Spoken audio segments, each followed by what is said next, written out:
राम राम जी। कैसे हैं आप सब? उम्मीद करती हूँ आप सब अच्छे होंगे। और आज है होई का व्रत। मैंने भी व्रत रखा हुआ है और आप लोगों ने भी रखा होगा। मैं अपना यहाँ पे मेरी ससुराल में किस तरह से मनाया जाता है मैं वो फॉलो करूँगी।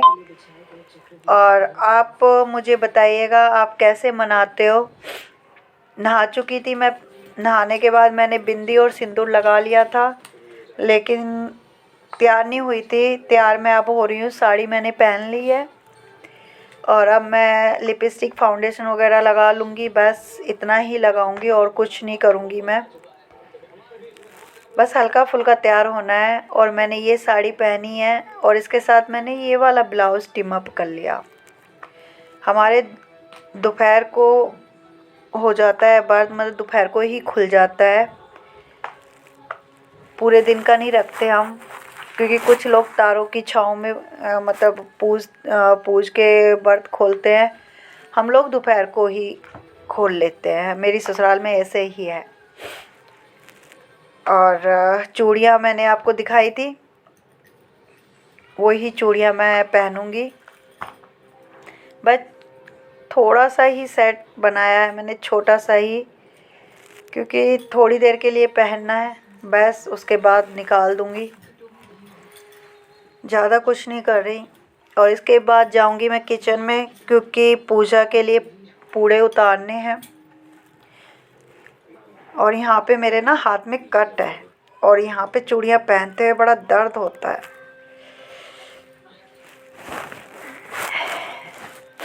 बस हो गए हैं हम तैयार। चलिए किचन में।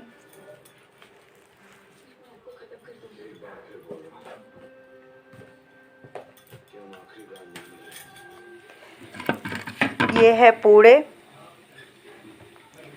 मैंने मतलब पूजा इन्हीं खोलना है व्रत इनसे ही, तो मैंने 10 पूड़े बनाए हैं और इनको बना के उतार लेंगे हम।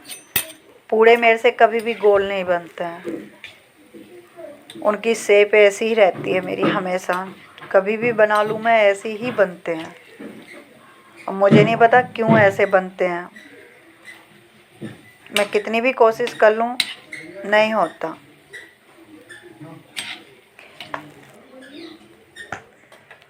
और पूड़े हमारे बन गए थे।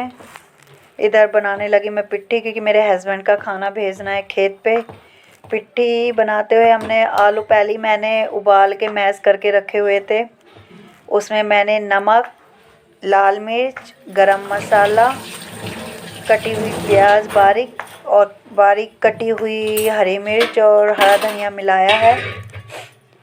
और पिट्ठी हमारी तैयार हो गई है। आटा मैंने लगा के रखा हुआ है, उसको हम एक बार सही कर लेंगे। और तेल हमारा गर्म ही है, क्योंकि हमने इसी में पूड़े उतारे थे, तो इसी में हम कचौरी उतार लेंगे। क्योंकि पहले कोई प्लान नहीं था कि खाना जाएगा खेत पे, इसलिए मैं सोची थी कि पहले पूड़े उतार के पूजा कर लूँगी, फिर बाद में खाना बना लूँगी। अब फ़ोन आ गया तो खाने की तैयारी करनी पड़ रही है। और इधर मेरे ससुर जी भी आ गए हैं, तो उनको भी खाना दे दूँगी और फिर उसके बाद मैं आराम से पूजा करूँगी। क्योंकि पूजा करते हुए फिर देर हो जाए या कुछ हो जाए तो फिर अच्छा नहीं लगता। और ये भी सही है कि पहले मैं खाने का काम निपटा दूँगी आराम से, फिर बाद में रिलैक्स होके पूजा कर लूँगी। और ये तेल मैंने लिया है कचौरी बनाने के लिए, क्योंकि हाथ पे तेल लगाना पड़ता है कचौरी बनाने के लिए, नहीं तो फटने का डर होता है।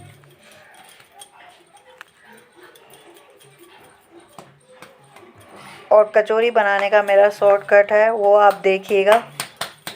और जिनको नहीं आती बनानी वो भी इस तरीके से बना सकते हैं। कचौरी भी मैंने अपनी ससुराल में ही आके सीखी है। शादी से पहले मैंने कभी कचौरी ना बनाई थी। खाई होगी तो अपनी दादी के टाइम पे खाई होगी, नहीं तो खाई भी नहीं थी। और मैंने कचौरी बनानी सीखी थी अपनी बड़ी नंद से। उन्होंने मुझे सिखाई थी। और ये देखिए इस तरह से बना के और इनको मतलब सॉफ्टली हाथ से ऐसे करके और तेल लगा के और हाथ पे भी तेल लगा के तब इसको हम फैलाते हैं, नहीं तो हाथ में आटा चिपकने का डर रहता है। और देखिए कितने आराम से बन गई है ये। इसी तरह आप भी बना सकते हो, जिन्हें नहीं आती बिल्कुल बनानी वो भी इस तरीके से बना सकते हो। और मैं इसी तरीके से बनाती हूँ और बिल्कुल भी नहीं फटती है और बहुत सही बनती हैं। और ये तेल गरम करके धीमी आंच पे ही पकानी पड़ती है, ना ज़्यादा तेज़ ना कम, मतलब मीडियम पे बोल सकते हैं। उस पर धीमी आंच पे ये पकानी पड़ती है धीरे धीरे, और इसको पकाने में टाइम लगता है।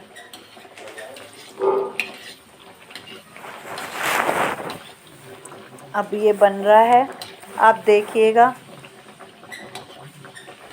कि इसको बनाने में बहुत पेशेंस की ज़रूरत होती है, मतलब बहुत आराम से बनाना पड़ता है। पूरी की तरह नहीं कि डाली और निकाल ली, इसको धीमी आंच पे ही पकाना पड़ता है।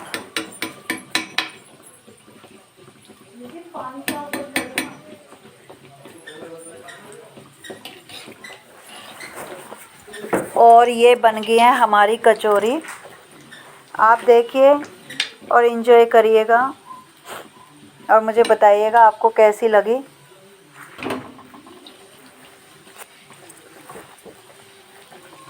बताइएगा ज़रूर, और ये भी बताइएगा आप कैसे बनाते हो। मैं तो इसी तरीके से बनाती हूँ, तो मैंने अपना तरीका आपके साथ शेयर किया है। और मैं इतनी परफेक्ट नहीं बना पाती हूँ, मतलब कि जो भी बहुत जल्दी जल्दी वो बना ले, मैं बहुत आराम से बनाती हूँ। क्योंकि हमारे मतलब ससुराल में इस टाइम ज़्यादातर घरों में सब यही बना रहे होंगे। मुझे अपने वहाँ का तो पता नहीं, मायके में तो कभी मैंने इतना गौर किया नहीं कि मम्मा क्या बनाती थी क्या नहीं, पर यहाँ का पता है। देखिए ये फूलने लगी है, कचौरी है, प्याज है इसमें, ज़्यादा नहीं फूलेगी पर फिर भी पक के ये ठीक सी फूल जाती है, मतलब ज़्यादा नहीं फूलती पर फिर भी फूल जाती हैं। और इसके बाद हम करेंगे पूजा। देव, अपने बाबा को आवाज लगाना बेटा। और कचौरी गरम गरम खाने में टेस्टी लगती हैं। और देखना इनको ऊपर है क्या? लस्सी के साथ, दही के साथ, खीर के साथ, अपने ऊपर। और अगर किसी को पसंद है तो चाय के साथ भी ले सकते हैं। और अब आ गई हूँ मैं पूजा करने। मैंने सतिये बना के रख लिए थे, लेकिन फिर भी आपको दिखा रही हूँ। हम लोग जो नीचे का घड़ा है इसमें गेहूँ भर के रखते हैं, जो मतलब नंद के नाम का होता है, जो लड़की होती है उसके नाम का होता है। और 7 सतिये नीचे बनाने, 7 सतिये ऊपर पानी वाले में बनाने पड़ते हैं। और फिर जो मुझे देना है नेक अपनी नंद को वो, और जो होई होती है ना, जो बनाई हुई होती है, चांदी की है मेरे पास, तो वो होई उसमें मैंने 5 साल तक लगातार अपने मतलब बेटे के नाम के वो डाले थे, बच्चे बोलते हैं उनको, चांदी के ही, तो वो डाले थे। इस बार नहीं डाले हैं। और ये मैं अब कथा पढ़ रही हूँ, जो सामने कैलेंडर है उसमें देख के, इसलिए आपको लग रहा होगा कि ये क्या कर रही है। और हमारे सिर्फ पानी से पूजेगा, और कुछ दिया बाती या कुछ नहीं होता है। और पानी अब मैं पूज के सूरज को दे दूँगी। और ये जो हुई है इसको मैं पहन लूँगी, इसको आज मैं पहन के ही रखूँगी, कल उतारूँगी। और जो करवे का पानी है, ऊपर वाले करवे का पानी है, उसे हम शाम को गाय का खुटा होता है ना, जिस पे गाय बनती है, उस पे हम सला देंगे। और आपको लग रहा होगा मैं उल्टा पूज रही हूँ, क्योंकि ये डायरेक्शन ऐसी आ रही है, मैं सीधा ही पूजा था लेकिन इसमें लग रहा है उल्टा। और ये है मेरा पूरा लुक, मेरी साड़ी का नीचे फ्रिल है। और आप बताइएगा कैसी लग रही है। वैसे प्लेन है साड़ी, कोशिश की है कि मैं आपको अपना लुक दिखा सकूं।